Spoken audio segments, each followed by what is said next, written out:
বন্ধুরা, টিভি সেটের সামনে বসে তোমরা যারা আমাদের অনুষ্ঠান গল্প বলার ঝুড়ি উপভোগ করছো, তোমাদের সবাইকে স্বাগত জানাচ্ছি। আমি ইসরাত জাহান ইমা। রূপকথার গল্প কে না ভালোবাসে?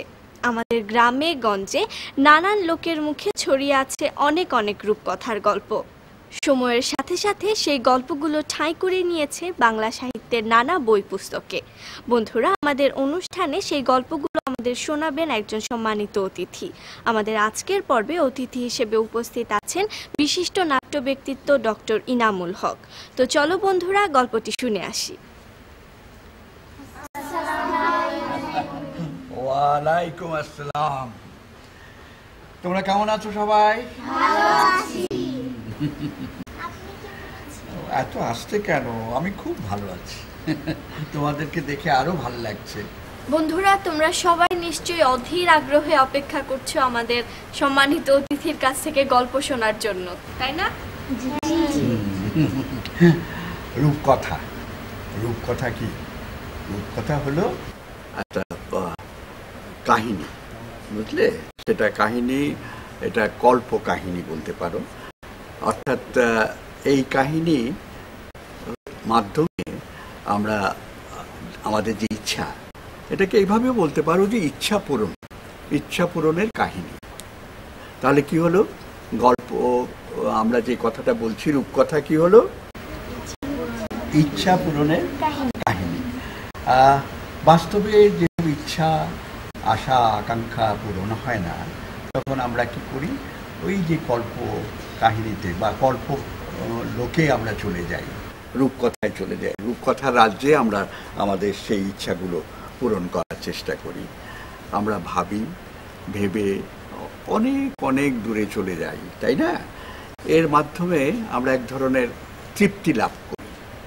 এসব গল্প অনেক অনেক দেশে আছে, কেবলমাত্র আমাদের দেশে না, পৃথিবীর সব জায়গায় এই রূপকথার গল্প আছে।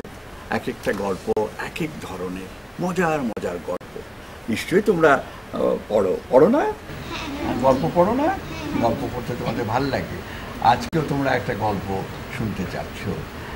সেই গল্পটা মূর্খ রাজাকে নিয়ে, তাই না? তুমিও তো একটু জানো, হ্যাঁ?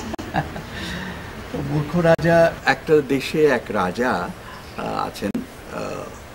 সেই রাজা আসলে ভারী মূর্খ, কিন্তু রাজাটি আবার এক অর্থে সহজ সরল। তার রাজ্যে কোনো অভাব নেই, রাজ্যের জিনিসপত্র খুব সস্তা। তার হুকুম হচ্ছে সব জিনিস জলের দামে বিক্রি করে দিতে হবে। সে রাজ্যে আনন্দ আছে, সুখ আছে, সব কিছুই আছে, কিন্তু সবার একটা দুঃখটা কি হচ্ছে? তাদের রাজা মূর্খ। রাজার মূর্খতার জন্য তারা বিপদে পড়ে। এবং অনেকে এই রাজাকে অনেক কিছু বুঝায়, যেটা রাজা সহজে বিশ্বাস করেন। বিশ্বাস করাতে যখন তখন যাকে তাকে শুলে চড়ানো হয়, এতে অসন্তুষ্ট কিছুটা থাকে, তাই না? সেই রাজ্যে একজন আগন্তুক এলেন, তাই তার দুই শিষ্যকে এসে দেখলেন যে এই দেশে তো সব কিছু সস্তা। চালের দাম হচ্ছে 2 পয়সা, আর গাওয়া ঘির দাম হচ্ছে 10 পয়সা। তারপরে তরি তরকারি, মাছ, মাংস সবই সস্তা। তারা দেখলো যে এত সস্তার দেশ, এখানে থেকে যায়। সেই আগন্তুক এবং 2 শিষ্যকে নিয়ে এখানে থেকে যাচ্ছে, এবং তারা সস্তা সস্তা জিনিস খাচ্ছে, আরামে থাকছে, কোনো দুঃখ কষ্ট নেই। কিন্তু একদিন কি ঘটল?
এই যে সব মানুষের মধ্যে যে করো আমার প্রজা আমার।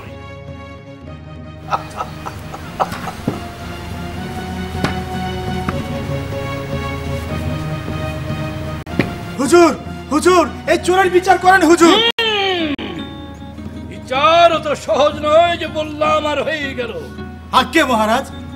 অনেক ভেবে চিন্তে বিচার বিশ্লেষণ করে দেখতে হবে আসলে ঘটনাটা কি।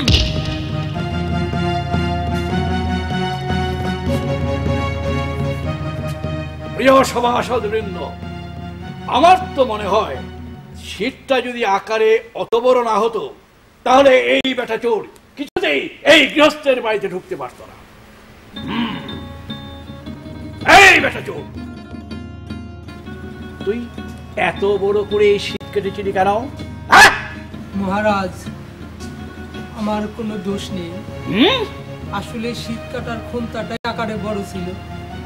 বড় খুন্তা দিয়ে শীত কাটা তো বড় হবেই। শক্তি আছে তাহলে তো চোরের কোনো দোষ নেই। ক্ষমতাটা বড় ছিল বলেই শীতটাও বড় হয়েছে। তাহলে তো ক্ষমতা বানিয়েছিল কে? ওই কামার। এই গেছি, যা কামারকে ধরে নিয়ে আয়। আজ্ঞে মহারাজ।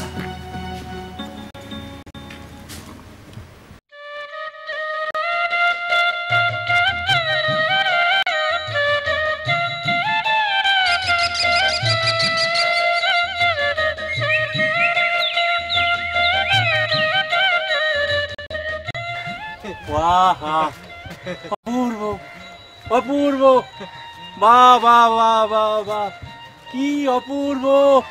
এমন রাজ্য আমি জন্মে দেখিনি। রাজ্যময় শুধু সুখ আর সুখ, সুখ আর সুখ। ঠিকই বলেছেন পণ্ডিত মশাই, আগে তো আমরা না খেয়েই মরছিলাম। সৃষ্টিকর্তাই আমাদের এখানে এনে দিয়েছেন। এখানে যেমন গুণের কদর তেমনি আতিথেয়তা। দেখেছেন পণ্ডিত মশাই, ও না সারাদিন খেয়ে খেয়ে শরীরটা কেমন করে ফেলেছে। আমার তো শুধু সারাদিন খেতেই ইচ্ছা করে, মনে হয় শুধু খাই আর খাই। কিন্তু জানো, এই রাজ্যে একটা সমস্যা আছে। কি সমস্যা? প্রজাদের অনেক সুখ, কিন্তু কারো মনে কোনো শান্তি নেই। কেন কেন?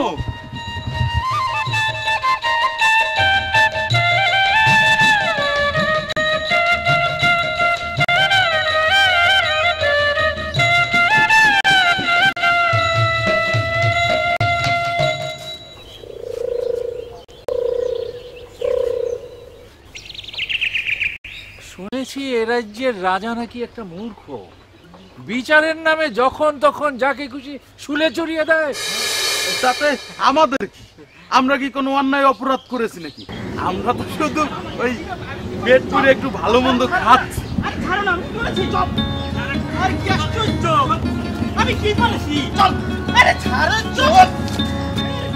মশাই, ওই দেখুন কাকে যেন ধরে নিয়ে যাচ্ছে। তোমরা এখানেই থাকো, বসে বসে কলা খাও, আমি একটু দেখে আসছি।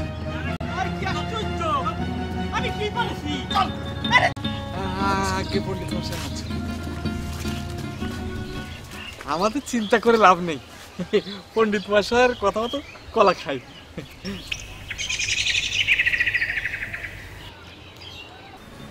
ছাড়ুন, ছাড়ুন, ছাড়ুন। এই বেটা কামার, তুই অত বড় ক্ষমতা বানিয়েছিলি কেন? তুই যদি অত বড় ক্ষমতা না বানাতি তাহলে চোর অত বড় শীত কাটতে পারত। আর চোর যদি অত বড় শীত কাটতে না পারতো তাহলে চোর ওই বাড়িতে ঢুকতে পারত। আর ওই বাড়িতে যদি চোর না ঢুকতে পারতো তাহলে গৃহস্থের বাড়িতে চুরি হতো না। বল বেটা। মহারাজা, আমার কোনো দোষ নেই মহারাজা। আমি ক্ষমতাটা বড় করে বানাতে চাইনি মহারাজা। আমি যখন ক্ষমতাটা বানাতে লাগলাম তখন দেখলাম আপনার বাড়ির জি আমার বাড়ির সামনে দিয়ে দৌড়ে যাচ্ছে। তো ওর দিকে তাকাতে গিয়ে আমি অন্যমনস্ক হয়ে যাই। এতে করে হাতুড়িটা ঘন্টার গায়ে জোরে পড়ে, আর তাতে করে ঘন্টাটা অনেক বড় হয়ে যায়। ও, তাহলে তাহলে তো তোর কোনো দোষ নেই। আজ্ঞে হুজুর। দোষ তো তাহলে ওই ঘি বেটির। যাও, তুমি যাও, এই ঘিকে ডেকে নিয়ে আয়। আজ্ঞে হুজুর।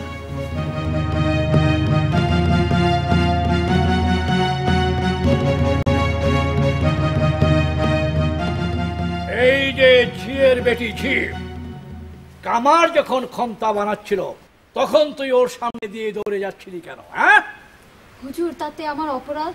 আরে তোকে দেখেই কামার অন্যমনস্ক হয়েছিল বলেই খুন্তিটা বড় হয়ে গেল, আর তাতেই চোর বেটা ওই গৃহস্থের বাড়িতে ঢুকতে পারলো। হুজুর, আমার কোনো দোষ নেই। রানীমা তখন প্রসব বেদনা উঠেছিল, তাই আমি দাই ডাকতে গিয়ে কামার বাড়ির সামনে দিয়ে অমন করে ছুটে যাচ্ছিলাম। দাই আসার পরেই তো রাজপুত্রের জন্ম হয়। ও, তাহলে দেখছি ঝিয়ের কোনো দোষ নেই, সব দোষ তাহলে ওই রাজকুমারের। এই কে আছিস? রাজকুমারকে নিয়ে আয়। যাও।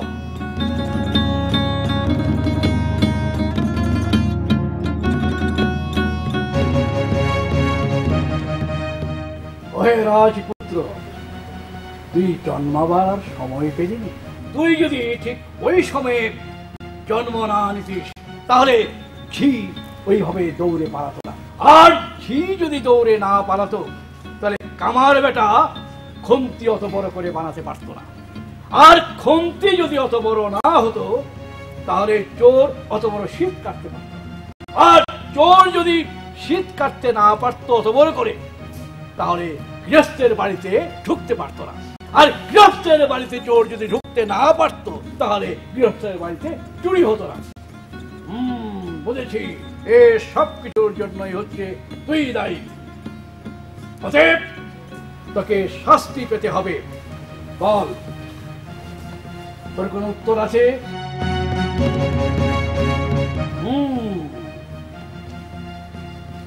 মৌন থাকাটাই সম্মতির লক্ষণ। মন্ত্রী। জি মহারাজ। কাল সকালেই রাজকুমারকে শুলে চড়াবার ব্যবস্থা করো। আগে মহারাজ, আমার একটা কথা ছিল। কি কথা? রাজপুত্রের শরীর তো খুব ছোট, ভারও কম, ওকে শুলে চড়ালে শরীরের ভারে শুলও বিঁধবে না। তাহলে তার চেয়ে বরং রাজপুত্রের পরিবর্তে এ রাজ্যের সবচেয়ে মোটা লোককে শুলে চড়ালে শুলও বিঁধবে, বিচার কার্যও কার্যকর হবে। এই কে আছিস? যাও, এ রাজ্যের সবচেয়ে মোটা লোককে ধরে নিয়ে আসো, তাকেই শুলে চড়ানো হবে।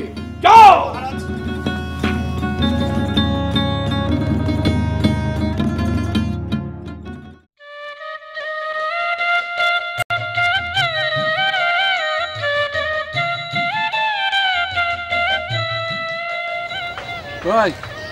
কালকে বড় রুই মাছের মাথার মুড়ি ঘন্টটা খুব সুন্দর হয়েছিল না?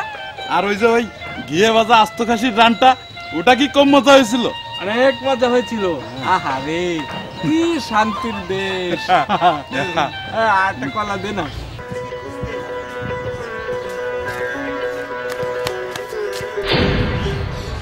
পেয়েছি, চল চল বেটা, পেয়েছি, চল আমাদের সঙ্গে। কোথায়? রাজ দরবারে, সেখানে তোমার বিচার হয়েছে। বিচারে তোমার সাজা হয়েছে। দাও দাও দাও, কিসের বিচার, কিসের সাজা? হ্যাঁ, এই রাজ্যের সবচেয়ে মোটা লোককে শুলে চড়ানো হবে। কিন্তু আমার অপরাধ, আমি তো কোনো অন্যায় করি নাই। তুমি এত মোটা যে এটাই তোমার অপরাধ। রাজ্যে তোমার মতো মোটা আর কেউ নেই যে যাকে শুলে চালাবো। এখন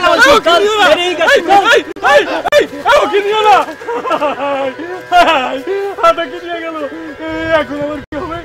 কি করি? হ্যাঁ, যাই পণ্ডিত মশাইকে খবরটা দিই। পণ্ডিত মশাই হয়তো এর একটা বিহিত করতে পারে।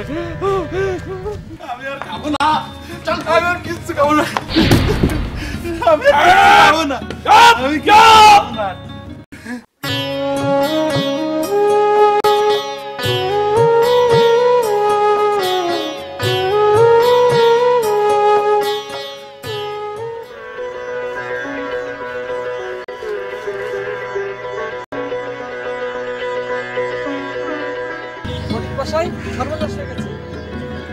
কি হয়েছে? তুমি এমন হাঁপাচ্ছ কেন? আমাদের হাদাকে রাজার লোকজন ধরে নিয়ে গেছে। কাল সকালে নাকি ওকে শুলে চড়ানো হবে। কি বলছো তুমি? ওর অপরাধ কি? ওই পেয়াদারা বলছিল ও নাকি আমাদের রাজ্যের সবচেয়ে মোটা লোক। শিশু রাজপুত্রের সাজা হয়েছে, তার পরিবর্তে এই রাজ্যের একজন মোটা লোককে শুলে চড়ানো হবে। এবার বুঝেছি, রাজার মুখ্যতার প্রমাণ এবার পেয়েছি। পণ্ডিত মশাই, আপনি এর একটা বিহিত করুন, না হলে তো কাল সকালেই হাদাকে শুলে চড়িয়ে দেবে। তুমি অস্থির হও না, এর বিহিত তো করতেই হবে। প্রজা সাধারণের স্বার্থে এর একটা বিহিত আমাকে করতেই হবে। এসো এসো আমার সাথে এসো। চলুন।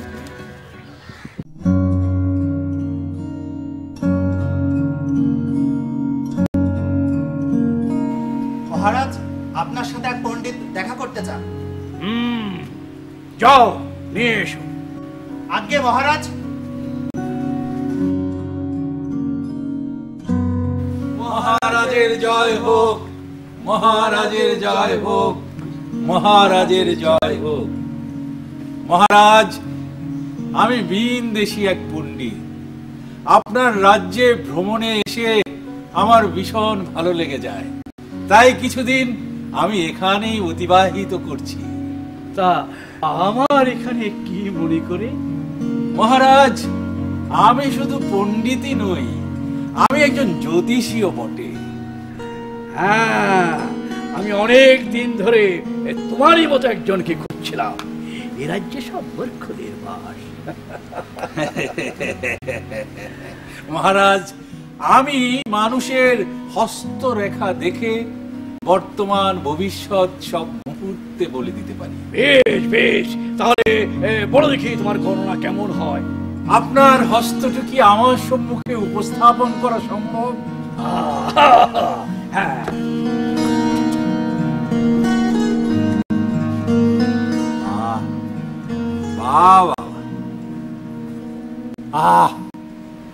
উত্তর, পশ্চিম, পূর্ব, দক্ষিণ।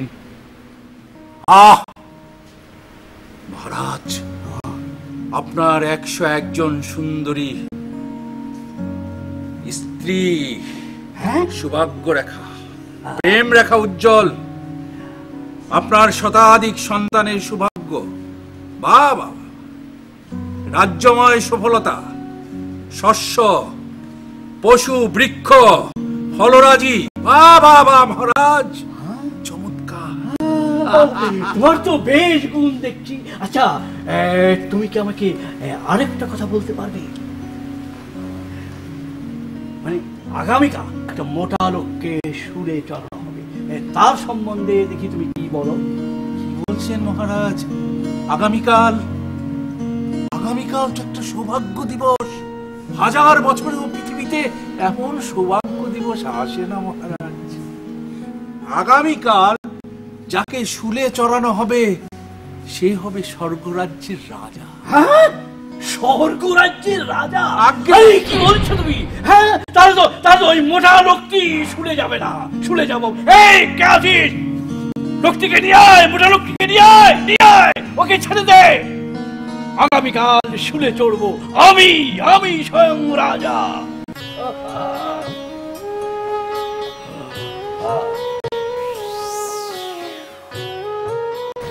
গল্পটা তো শুনলে, কি মজার গল্প না? কিন্তু এর মধ্যে একটা দুঃখের ব্যাপার আছে। সেটা কি বল? তার কিছু মনে হয়েছে? ও ঠিক বলেছে, মূর্খতা।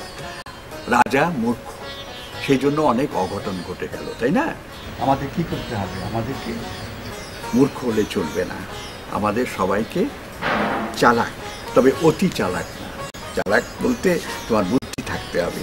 কোনো একটি কাজ করার আগে চিন্তা করতে হবে, ভাবতে হবে, বুদ্ধি খাটাতে হবে। এই বুদ্ধি খাটানোটাই হচ্ছে প্রত্যেকের জন্য খুবই প্রয়োজন। বুদ্ধির মাধ্যমে তুমি নতুন নতুন কিছু আবিষ্কারও করতে পারো, নতুন কিছু গল্প লিখতে পারো, নতুন কিছু কবিতা লিখতে পারো। সব কিছুই তুমি এই বুদ্ধি খাটিয়ে করতে পারো। মূর্খ হলে চলবে না। পৃথিবী বড় কঠিন জায়গা, এই জায়গায় সবাইকে বুদ্ধিমান হতে হবে। বুদ্ধিমান হলে আমার মনে হয় বিশ্ব জয় করা যাবে।